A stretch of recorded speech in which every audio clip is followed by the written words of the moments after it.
நல்ல சினிமாக்களை நேசிக்கிற கொண்டாடுற இளஞர்களுக்கும் வணக்கம். இந்த வீடியோவில் நம்ம பார்க்க போகிறது அறிமுக இயக்குனர் ஹேம்நாத் நாராயணன் டைரக்ட் பண்ணியிருக்கிற மர்மர் தமிழ் திரைப்படத்தோட விமர்சனம். இந்த மர்மர் திரைப்படம் வெள்ளிக்கிழமை அன்னைக்கு தேட்டர்ஸில் ரிலீஸ் ஆச்சு. படம் ரிலீஸ் ஆகிறதுக்கு 2-3 நாள் முன்னாலேயே ப்ரெஷ் ஷோ போட்டிருந்தாங்க. நான் சென்னையில் இல்லாததால் என்னால் அந்த ப்ரெஷ் ஷோவை பார்க்க முடியல. ஆனால் ப்ரெஷ் ஷோவில் படம் பார்த்த என்னோட நண்பர்கள் பல பேர் இது ரொம்ப சுமாரான படம், தியேட்டரில் பார்க்குற அளவுக்குலாம் ஒர்த்து அப்படிங்கிற மாதிரி சொன்னாங்க. அவங்க அப்படி சொன்னதாலையும் போன வாரம் வெள்ளிக்கிழமை மட்டுமே தமிழில் 5-6 தமிழ் படங்கள் ரிலீஸ் ஆனதாலையும் என்னால் அதிகபட்சம் 2-3 படம் தான் பார்க்க முடியும் அப்படிங்கிறதால இந்த படத்தை நான் முதல்ல தியேட்டரில் பார்க்கல. ஆனால் இந்த படம் ரிலீஸ் ஆன 2வது நாள் சனிக்கிழமை காலில் இருந்து சோஷியல் மீடியா இன்ஃப்ளூயன்சஸ் எல்லாம் யூடியூப், இன்ஸ்டாகிராம் எல்லா பக்கமும் இந்த படத்தை பற்றி பயங்கரமாக புகழ்ந்து தள்ளிட்டு இருந்தாங்க. ஐயோ, இந்த மாதிரி ஒரு பேய் படத்தை நான் பார்த்ததே இல்லை, என் வாழ்க்கையில் இந்த அளவுக்கு நான் பயந்ததே இல்லை, இதெல்லாம் நான் எங்கே போய் சொல்ல அப்படிங்கிற ரேஞ்சுக்கு திருமண பக்கமெல்லாம் இந்த படத்தை பற்றின வீடியோஸாக தான் இருந்தது. அதை பார்த்துட்டு மக்களும் கூட்டமாக இந்த படத்தை போய் தேட்டரில் பார்க்க ஆரம்பிச்சாங்க. சனி ஞாயிறுலாம் இந்த படத்துக்கு நல்ல புக்கிங்ஸ் இருந்தது. சென்னையில் பல தியேட்டர்ஸில் இந்த படம் ஹவுஸ்ஃபுல் ஆனதால வெறும் 30-40 ஸ்க்ரீனில் மட்டுமே முதல்ல ரிலீஸ் ஆன இந்த படத்துக்கு தமிழ்நாடு முழுக்க எல்லா பக்கமும் ஸ்க்ரீன்ஸ் இன்க்ரீஸ் பண்ணாங்க. எங்கள் ஊர் திண்டுக்கல்ல கூட இந்த படம் ரிலீஸ் ஆச்சு. நம்ம சேனல் வீடியோக்கள்லையும் கமெண்ட்ஸ்லையும் பல பேர் மர்மர் படத்தோட ரிவ்யூ போடுங்க அப்படின்னு கேட்டுட்டு இருந்தாங்க. ஸோ அதுக்கப்புறம் தான் இந்த படத்தை போய் நான் பார்த்தேன். ப்ரெஷ் ஷோவில் எல்லாரும் இந்த படம் நல்லா இல்லை அப்படின்னு சொன்னாங்களே, ஆனால் இன்ஃப்ளூயன்சஸ் எல்லாம் இந்த படம் நல்லா இருக்குன்னு சொல்கிறாங்க. அதை பார்த்து நிறைய பேர் கூட்டமாக தேட்டரில் போய் பார்க்குறாங்க. ஸோ உண்மையிலே இந்த படம் எப்படி இருக்குது அப்படிங்கிறத பார்க்கலான்னு தேட்டரில் போய் பார்த்தேன். ஸோ தேட்டரில் ஹவுஸ்ஃபுல்லாக ஓடிட்டு இருக்கிற இந்த மர்மர் திரைப்படம் எப்படி இருக்குங்கிறத இந்த ரிவ்யூவில் பார்ப்போம்.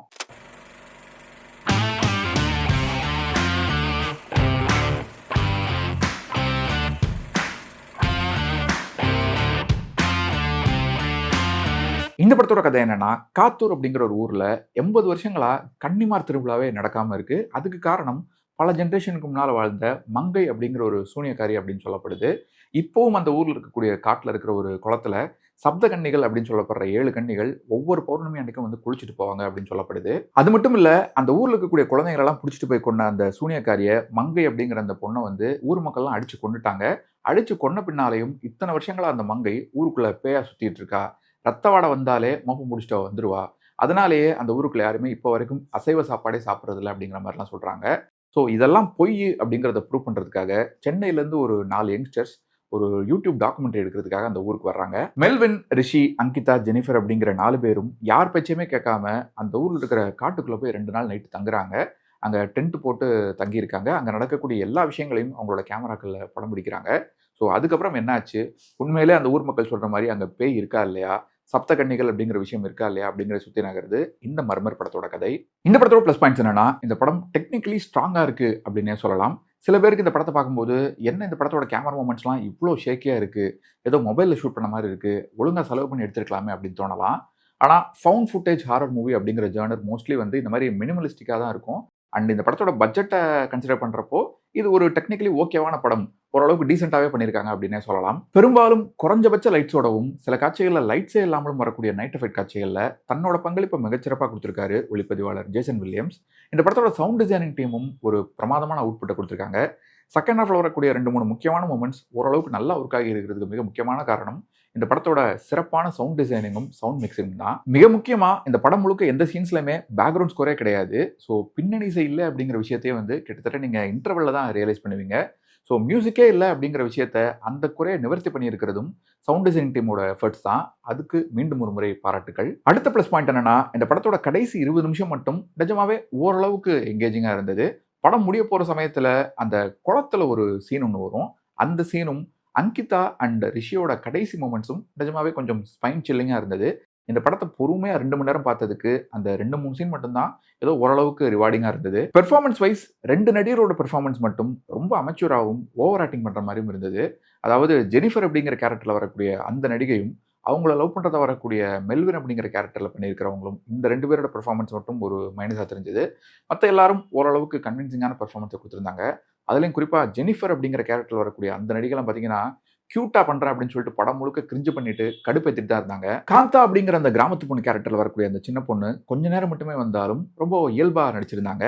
அண்ட் அங்கிதா அப்படிங்கிற அந்த செல்ஃபிஷான பொண்ணு கேரக்டரில் நடிச்சிருக்கிறவங்களும் ஒரு நீட்டான பெர்ஃபார்மன்ஸை கொடுத்துருந்தாங்க. அண்ட் காஸ்டிங் வைஸ் இந்த படத்தோட மிகப்பெரிய சேவையர் யாருன்னா ரிஷி அப்படிங்கிற கேரக்டர் பண்ணியிருக்கிற ரிஷி கபூர் தான்.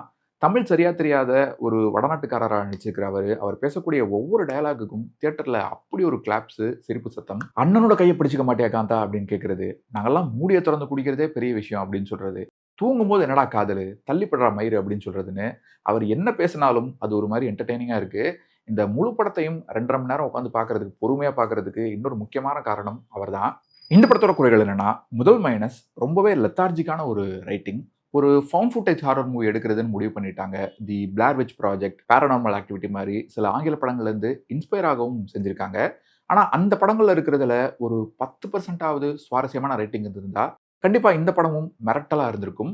ஆனா அது இல்லவே இல்ல. அதுதான் இந்த படத்தோட பிரச்சனை. இந்த படத்த நான் பலாசோ தியேட்டர்ல பார்த்தேன். ஒரு வீக் டே ஈவினிங் ஷோல கூட ஹவுஸ்ஃபுல்லா இருந்தது. அந்த அளவுக்கு இவங்க பண்ணியிருந்த அந்த Instagram, YouTube ப்ரமோஷன்லாம் நல்லாவே ஒர்க் ஆகி இருந்தது. ஆனா ஒரு பேய் படத்துக்கு வந்துட்டு இன்டர்வல் எல்லாரும் பயங்கரமா சிரிச்சிட்டு இருந்தாங்க. என்ன அளவு படம்டா இது? இந்த படத்துல வந்து மாட்டிக்கிட்டோமேன்னு எல்லாரும் புலம்பிட்டு இருந்தாங்க. அந்த அளவுக்கு பல காட்சிகள்ல கன்டென்ட் எதுவுமே இல்லாம சும்மா ஒப்பேத்தி தான் வச்சிருந்தாங்க. ஆக்சுவலா இந்த படத்துக்கு 2.5 மணி நேரம், 2 மணி நேரம் 20 நிமிஷம் அப்படிங்கிறதெல்லாம் வந்து ரொம்பவே அதிகமான ரன் டைம். தாராளமா இந்த படத்த 1.5 மணி நேரத்துக்குள்ளே முடிச்சிருக்கலாம். அண்ட் இந்த படத்துல வரக்கூடிய அந்த 4 லீட் கேரக்டர்ஸும் சென்னையிலேருந்து கிளம்பி போய் ஒரு டாக்குமெண்ட்ரி எடுக்க போறதா சொல்றாங்க இல்லையா? ஆனா அந்த கிராமத்துல இருக்கக்கூடிய ஒரு 3, 4 பேரை பேட்டி எடுக்கிறத தவிர இவங்க வேற எந்த டாக்குமெண்ட்ரியும் எடுக்கல. படம் முழுக்க முக்கால்வாசி காட்சிகள்ல இவங்க சரக்கடிக்கிறதையும், ஜாயிண்ட் அடிக்கிறதையும் மட்டும் தான் படம் எடுத்துட்டு இருக்காங்க. அண்ட் பொதுவா சில மொக்க பேய் படங்கள்ல கதை எப்படி கொண்டு போறதுன்னு தெரியாம, நேரத்தை எப்படி இழுக்கிறதுன்னு தெரியாம, ஏதோ ஒண்ணு பெருசா நடக்க போறதுங்கிற மாரி பில்டப் பண்ணி ரொம்ப நேரம் காட்டிட்டு, கடைசியில ஒண்ணுமே இல்ல. சும்மா வந்து விண்டோ ஜன்னல் ஆடுறதையும், காத்தடிக்கிறதையும் காட்டுவாங்க இல்லையா? அந்த மாரி 90% காட்சிகள் தான் இந்த படம் முழுக்க இருக்கு. பேயையே காட்டாத பேய் படம் அப்படிங்கிறதெல்லாம் நல்ல அட்டெம்ப்ட் தான். அந்த மாரி வேற சில படங்களும் இதுக்கு முன்னால வந்து ஜெயிக்கவும் செஞ்சிருக்கு. ஆனா அதுக்கு ஒரு உருப்படியான ஸ்கிரீன் பிளே வேணும் இல்லையா? ஒண்ணுமில்ல. இந்த படத்துல ஓஜா போர்ட வச்சு ஒரு சீன் ஒண்ணு வருது. அத வச்சு ஏதாவது இன்ட்ரஸ்டிங்கா பண்ணுவாங்கன்னு பார்த்தா, அதுவும் சல்பி தான். திரும்பவும் அதே ஓஜா போர்ட வச்சு இன்னொரு வாட்டி ட்ரை பண்ண போறேன்னு இன்னொரு சீன் வருது. அதுவும் உப்பு சப்பே இல்லாத ஒரு சீனா தான் இருந்தது. ஒட்டுமொத்த ஃபர்ஸ்ட் ஹாஃப்லயும் இன்டர்வல் மட்டும் தான் கொஞ்சம் ஓகேவா இருந்தது. செகண்ட் ஹாஃபும் கிட்டத்தட்ட இதே மாரி தான் போயிட்டு இருந்தது. தேவையே இல்லாம 2 கேரக்டர் கிளம்பி போய் 2 கிலோமீட்டருக்கு அந்த பக்கம் போய் படுக்குறாங்க. அந்த கேரக்டர் தேடி இன்னொரு கேரக்டர் போறது. தன்னை தேடி வந்த அந்த கேரக்டருக்காக இன்னொரு கேரக்டர் போறது. அதுக்காக இன்னொரு கேரக்டர் தனியா படுக்க வச்சுட்டு போறதுன்னு, இந்த மாரி 4 பேரும் தனித்தனியா இருப்போம். அப்பதான் பேய் வந்து நம்மள அடிச்சு கொல்றதுக்கு ஈஸியா இருக்கும் அப்படிங்கிற மாரி அந்த பேய்க்கு இவங்களே ஸ்கெட்ச் போட்டு குடுத்துட்டு இருக்காங்க. இன்னொரு சீன்ல டென்ட்ல இருக்கிற ஜிப்ப பேயோட சேர்ந்து தொறந்து மூடி விளையாண்டுட்டு இருக்காங்க. அது ஒரு 2, 3 நிமிஷத்துக்கு காட்டினா பரவால்ல. கிட்டத்தட்ட ஒரு 15, 20 நிமிஷத்துக்கு அதே தான் காட்டிக்கிட்டு இருக்காங்க. அப்படிலாம் காட்டினா ஆடியன்ஸ் பயந்துருவாங்கன்னு எப்படி நம்புனாங்கன்னு தெரியல. அதேபோல நைட்ல அந்த இருட்டான ஃபுட்டேஜ காட்டி பயமுறுத்துறேன் அப்படின்னு சொல்லிட்டு, சும்மா பாட்டில் உருண்டு ஓட்டுறத காட்டுறது, நெருப்பு பயங்கரமா எரியறத காட்டுறதுன்னு, இப்படிதான் படம் முழுக்க கடைசி 1/2 மணி நேரம் தவிர இப்படிதான் சவச்சவன்னு போயிட்டு இருந்தது. அப்புறம் செகண்ட் ஹாஃப்ல ஒரு சீன் ஒண்ணு வருது. ஒருத்தன் ஒரு பொண்ணுகிட்ட தப்பா நடந்துக்க ட்ரை பண்றான். அந்த பொண்ண மொலஸ்ட் பண்றான். எல்லாம் பண்ணிட்டு, "ஏன் இப்படி பிஹேவ் பண்ற?" அப்படின்னு அந்த பொண்ணே கேட்கறான். கொய்யால அது அந்த பொண்ணு பேச வேண்டிய டயலாக்டா. மொத்தத்துல இந்த மர்மர் திரைப்படம் எப்படி இருக்குன்னு கேட்டீங்கன்னா, ரொம்ப ஆவரேஜான ஒரு ஹாரர் த்ரில்லர் திரைப்படம். பிலோ ஆவரேஜான படம் அப்படின்னு கூட சொல்லலாம். தியேட்டர்ல பார்க்குற அளவுக்கு ஒர்த்தான ஒரு படமா கண்டிப்பா எனக்கு தோணல. ஏன்னா கடைசி 20, 25 நிமிஷம் மட்டும் தான் கொஞ்சம் ஓகேவா இருக்கு. ஸோ நான் எந்த பேய் படமா இருந்தாலும் தியேட்டர்ல பார்ப்பேன் அப்படின்னு சொல்ற ஒரு ஆளா இருந்தீங்கன்னா வேணா இந்த படத்த நீங்க ட்ரை பண்ணி பார்க்கலாம். மத்தபடி இப்போ இந்த படத்த எல்லாரும் தியேட்டர்ல கூட்டமா பார்க்கறதுக்கு காரணம், இன்ஸ்டாலயும், யூடியூப்லயும் இன்ஃப்ளூயன்சர்ஸ் பண்ணக்கூடிய அந்த பெய்ட் ப்ரமோஷன் தான் அப்படின்னு நினைக்கிறேன். அந்த வகையில இது இந்த வருஷத்தோட மிகப்பெரிய ஸ்கேம்ல ஒண்ணு அப்படின்னே சொல்லலாம். நான் படம் பார்த்த தியேட்டர்லலாம் இன்டர்வல் அப்பவும் சரி, படம் முடிஞ்சப்பவும் சரி, மக்கள் கூட்டமா நின்னு புலம்புன்னு புலம்பிட்டு இருந்தாங்க. இன்ஸ்டா ரீல்ஸ பார்த்து இப்படி ஒரு மொக்க படத்துல வந்து மாட்டிக்கிட்டோமே அப்படின்னு தான் எல்லாரும் பேசிட்டு இருந்தாங்க. ஸோ இந்த ரிவ்யூ உங்களுக்கு பிடிச்சிருந்தா மறக்காம உங்க ஃப்ரெண்ட்ஸ் அண்ட் ஃபேமிலி கூட ஷேர் பண்ணுங்க. நீங்க ஏற்கனவே இந்த மர்மர் படத்தை தியேட்டர்ல பார்த்திருந்தீங்கன்னா, உங்களோட கருத்துக்களை மறக்காம கீழே கமெண்ட்ஸ்ல சொல்லுங்க. மீண்டும் வேற ஒரு வீடியோவில் சந்திப்போம். இன்னும் நிறைய சினிமாக்கள் பார்ப்போம். நிறைய சினிமாக்கள் பத்தி பேசுவோம். நன்றி.